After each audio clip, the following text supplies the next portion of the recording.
welcome. I am your host, Kimberly Lovey.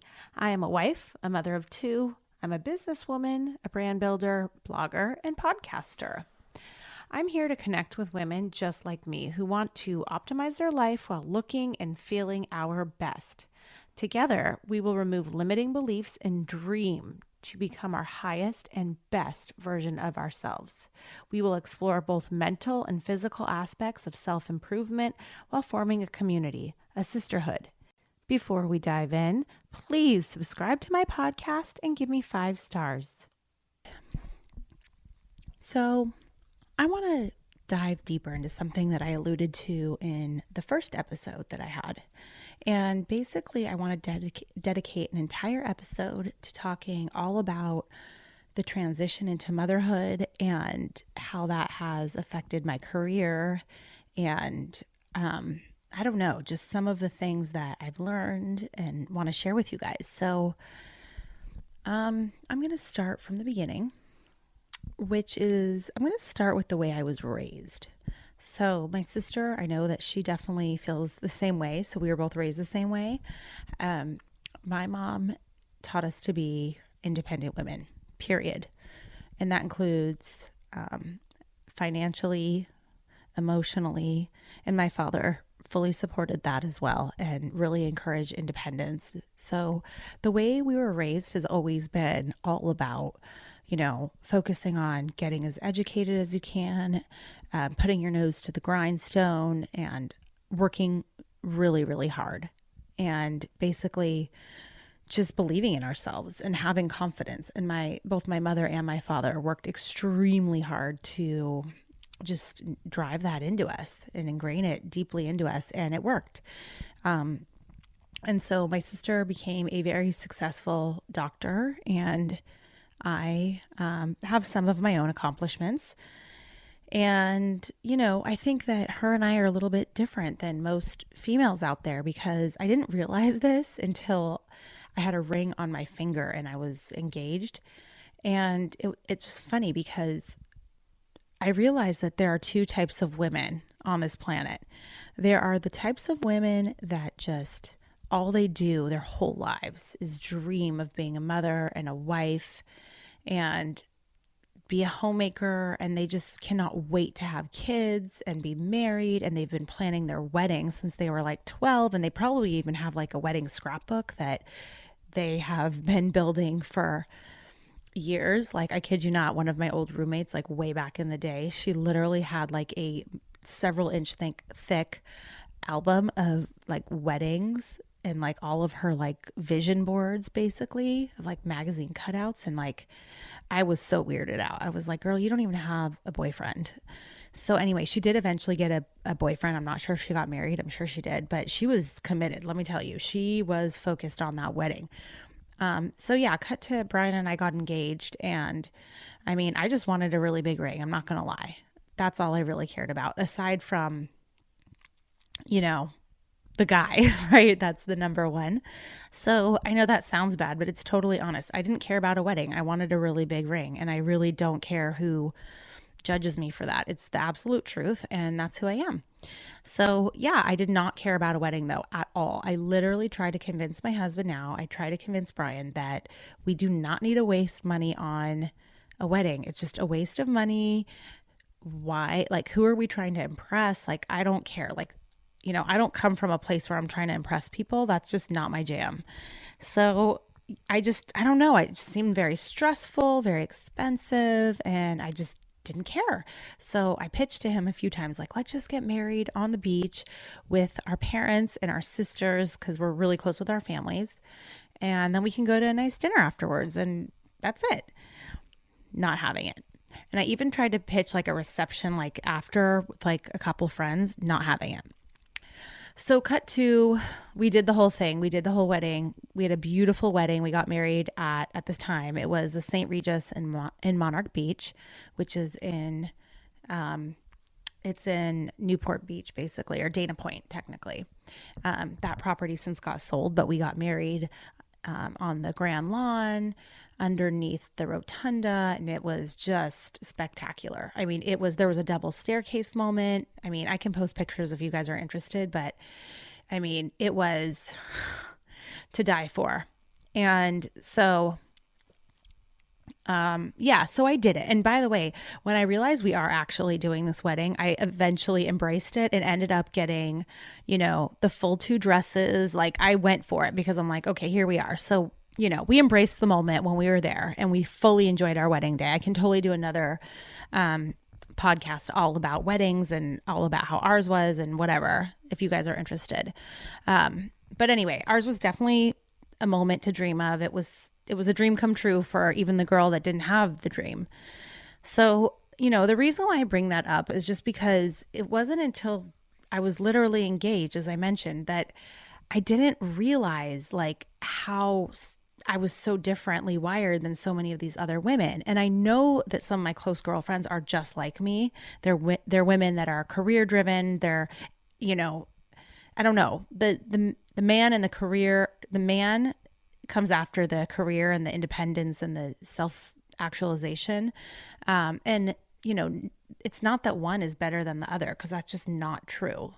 It's not true at all. I mean, I see my mother-in-law, who was a devoted mother, stay-at-home mother, and she's just incredible. She's extremely smart. And as I've gotten further and further into motherhood, I've met these women that are, some of them have chosen to be home because they have they have the option. And some of them are like, oh, I just hated working and I didn't have anything I was doing that I loved. And then others were like women that, I don't know, they could have easily kept working, but they just have a passion for staying home with their kids. I mean, some of them have master's degrees, so I definitely think that I've come to learn and respect all different types of moms, and they're definitely out there. And yeah, it's just kind of the way you're wired. Like, so yeah. So anyway, so we ended up getting married, and when it was time to start talking about kids, I said to my mother-in-law and my husband that, okay, I'll have the kids, but who's going to raise them? Because I'm going right back to work. And my mother-in-law like raised her hand. She's like, me. I'm like, great, done and done. So that was the plan. We got pregnant on our honeymoon in Tahiti. Again, very, very incredible. We went to Moorea and Lataha and Bora Bora. So anyway, that was another incredible chapter. Yeah. So anyway, so we have the baby, and I'm in a very demanding career, and it just, I had to travel at the time, and it just, the whole motherhood experience, like I didn't realize how all encompassing it was. I thought I could literally just have the baby and then just like keep going with my life and then pass the baby off to whoever. And it kind of worked for a little bit, but then a couple things happened. One, I had no idea how much I was going to love the baby. Like none. I had never held a baby. I had never changed a baby's diaper. I have no nieces or nephews at the time. I do now. But I just fully underestimated the love that I was going to have for that baby. Like, I know it just sounds so stupid, but it's the truth. And it wasn't until we had the baby, and I distinctly remember about a day or two after we had my son Carter, and he was crying, and I walked up to the changing table, and we had our night nurse there, and we had and my husband was there, and I walked, and he was crying, and I walked up to the table, and I got closer to him, and he stopped crying. And our night nurse said, oh, it's because you're here. I'm like, what?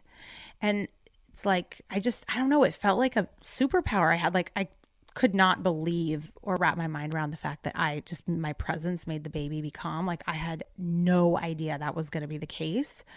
So that's what I'm saying. I was really, really naive about motherhood. And, yeah, I mean, I just fell in love with the baby.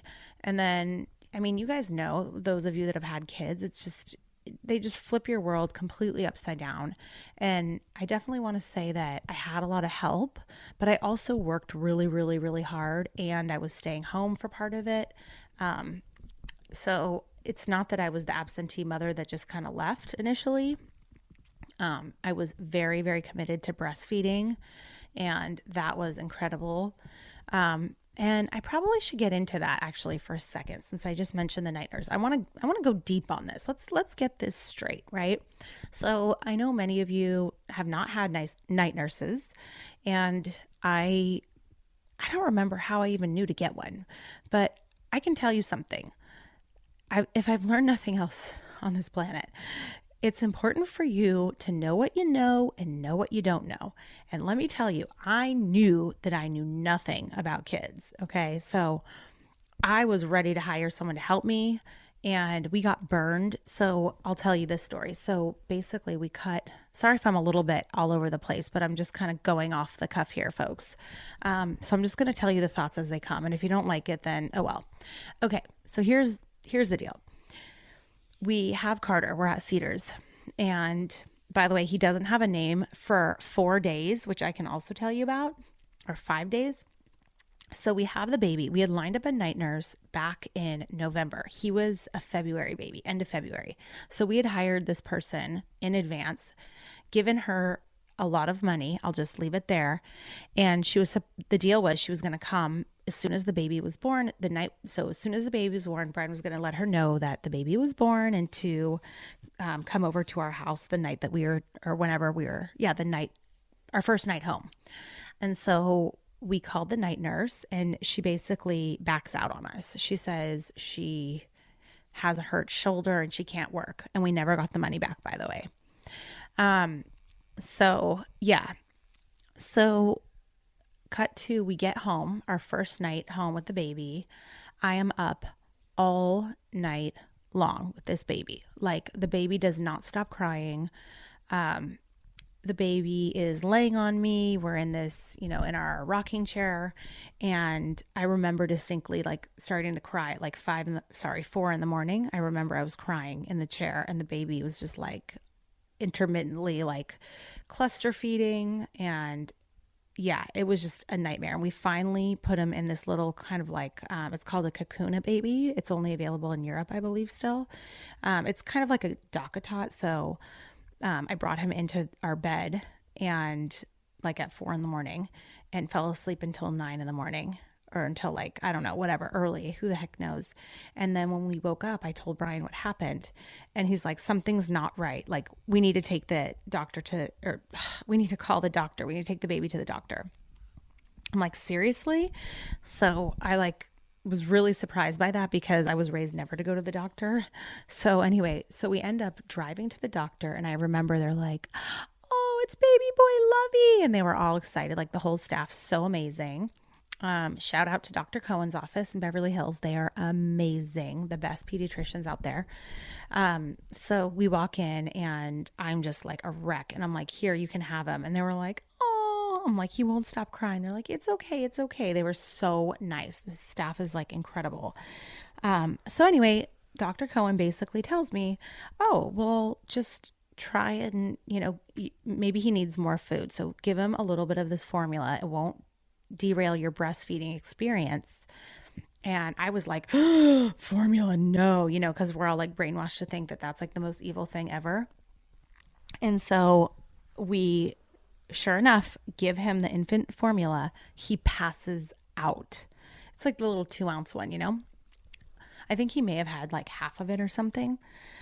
So anyway, my milk comes in like 4 days later, and I had I ended up breastfeeding for like 7.5 months. So Dr. Cohen was right.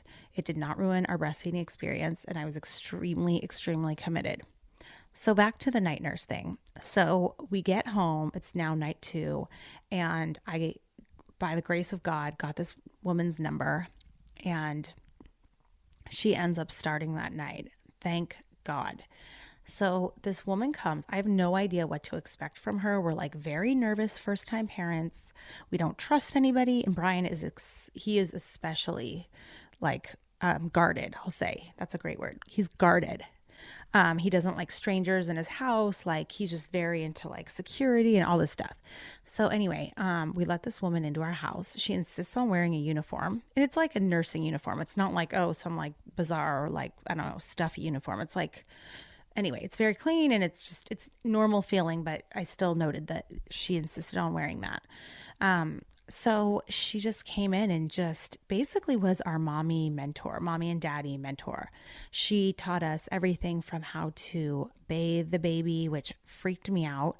Because with a son, with any baby, you have the umbilical cord for the first like week. And then we also had a breast. So then there was that. So we couldn't fully submerge Carter into a bath. So, yeah, she taught us how to bathe him. She taught me how to breastfeed properly. She would check for the latch. And so, because I was breastfeeding, just to be clear, she did not replace me.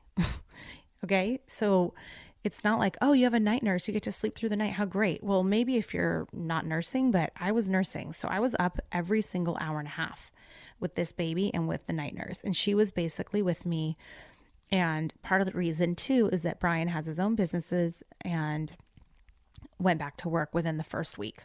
So I had nobody to help me at night. So she basically timed me. So 15 to 20 minutes on each breast. She made sure I had water. She made sure I was eating enough, because if you're breastfeeding, you must be, number one, hydrated, and number two, eating enough fat. And the fat is the important part. And you know that your milk has enough fat if it's like creamy and yellowy looking. If your milk is is like translucent and blue, that means that it's kind of like non-fat milk and it's not enough for the baby. And so, yeah, so she just helped us do everything, that you need to know about taking care of a baby. She made sure that we turned him when he was napping so that he wouldn't get flathead. She taught me how to pump, which was crazy, like so many parts, and it's so overwhelming. She taught me how to store the milk properly, labeling it properly. And so for me, the pumping was really, really important, because I was going back to work and, going to be at different clients and things like that. So, so storing up as much milk as I could was going to be huge for us so that my baby would be fine when I was not with him. And so she just made us, what it was? She made us feel comfortable. Like she made us feel like just like we're not going to freak out, And so anyway, so that's kind of the night nurse thing. And just the whole mommy thing just really did throw me off my game. I really did not expect it to be as demanding as it was. It definitely was a little bit depressing. I think it's obviously very, very isolating, which is why I think all these different mommy blogs are so important, in the mommy groups online. It's because, women can connect with each other when they're trapped at home with particularly younger babies, but really kids in general. And so yeah, so that was sort of our night nurse experience. And I did forget the biggest thing. She also taught us how to sleep train our baby without it being like the hardcore sleep training that your pediatrician advises you to do. So most pediatricians advise you to wait until 4 months. That's like the industry standard, 4 months to sleep train your baby. Well, our night nurse thankfully was able to give us almost like a soft way of sleep training. And so when you first have your baby, you're doing the whole cluster feeding thing. You're trying to regain the baby's birth weight and all of this. By the way, I'm not an expert, so talk to your pediatrician on all of this. Disclaimer, whatever, I'm not like a MD. I'm just telling you my experience. So so the sleep training thing, we kind of started around week 6 or 7, and I don't mean cry it out. All of this kind of enabled us to not really have to do the hardcore sleep training. And that's why I'm such a big fan of it, because we did eventually have to do some hardcore sleep training because the baby regressed, but this was a fantastic approach when your baby's young. So basically the way I see it is that sleep training your baby at 4 months is just way too late. And the reason I think that is because your baby by that time is already very much in a set schedule that you have enabled and encouraged that schedule. You have supported that schedule by feeding at that time, right? Let's be honest, your baby, it's not you're the adult. That's all I'll say about that. So, what we basically did, and if you're a new mom, this is such the jam. Okay, so here's the trick. Say you bathe the baby at 8 p.m., okay? Say you do your bath time routine, start your nighttime routine from the beginning, because the baby starts to learn it and they will thrive just knowing that it's time to unwind, just like an adult. They're smart. The kids are smart and they sense when it's time. So do your whole nighttime routine, bathe the baby and get him or her all cozy for bed, and maybe do like some songs. And then you can read a book. I mean, they're a little young at that point, so I don't think we did any reading. But then do your nursing, nurse the baby with your breast, okay, at around 9 p.m. And don't do any supplementing of the bottle at that time if you guys are topping off. So then what you do is so you put the baby down at like 9:30, then let the baby sleep. Hopefully the baby will sleep till about like somewhere between 11 and midnight, 11 p.m. and midnight. And if the baby for whatever reason sleeps longer, which it's highly unlikely, but if they are, then you wake them up at midnight. So what you do is you do what we called a dream feed. So this is exactly what you do. You do not turn on any lights, okay? So you have to learn how to like adjust your eyes, maybe put a night light that's not gonna disrupt the baby's sleep. And then what you do is you have your husband take a bottle of milk, and it can be like formula if you're like really kind of doing both. Like say sometimes you give your baby formula already, then this would be the feed that you do the formula. But if not, you just take like a bottle of your breast milk. And make sure it is between 2 and 4 ounces, because they say for the first 2 to 4 months, it should be 2 to 4 ounces of feed. And so anyway, have your husband do that feed, and then you can go pump. And if you don't want to do that, then you can still breastfeed. But then in that case, then have your husband top off the baby with like 1 or 2 ounces, again, of either breast milk or formula. And the reason why I say that is because you want to make sure, so from the 9 a.m. feed, that was not like a huge feed, you want to make sure your baby's hungry. So then by midnight, by the midnight dream feed, your baby's hungry. So you feed that baby really, really good. Give a nice big bottle, and hopefully, your baby, doesn't suffer from reflux or whatever. And if they do, like, please consult with your experts. I'm just giving you like what I learned. So don't crucify me if this doesn't work for you. This is what works for us, and it was fabulous, and we did it with both kids. So then once your baby is down, also when you're feeding the baby with the bottle, make sure you pause after every ounce and give the baby a chance to burp. So you burp the baby after every ounce, okay? You don't just like let the baby suck it down, because then they could just throw it all up. Okay, so then you put the baby down, and you know that the baby has, fed really, really well. And make sure, again, that you're burping the baby really, really well before putting it down. And then, basically, once you feed your baby like that, if your baby does wake up at like 2 a.m, at that point, you know that your baby's not hungry, because you just gave him like a full big feeding. And so you can just come in and put on your shusher. You should have the baby shusher. If you don't have that, look it up. It's like $30. It's worth every penny. So if that happens, you come and you just like pat the baby, give him his little pacifier if he takes one, and put on the shusher. And if you have a noise machine, like a white noise machine, put that on and just say shh, and like pat your baby, but don't engage the baby. Do not talk to the baby. Do not hold the baby. Do not look at the baby. Just pat the baby, and then the baby will go right back to sleep.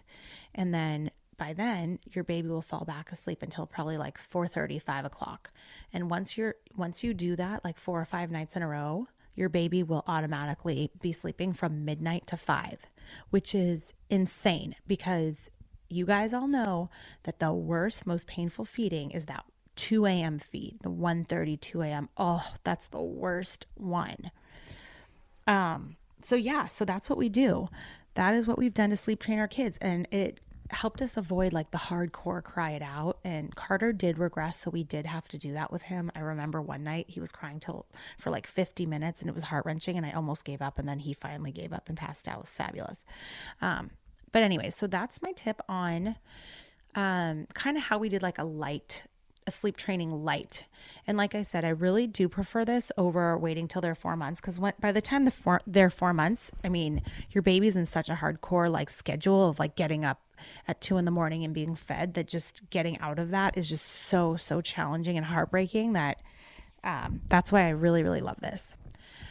So that is that on the sleep training. If you guys have any questions or tips or try it and have feedback, like let me know. I want to hear from you.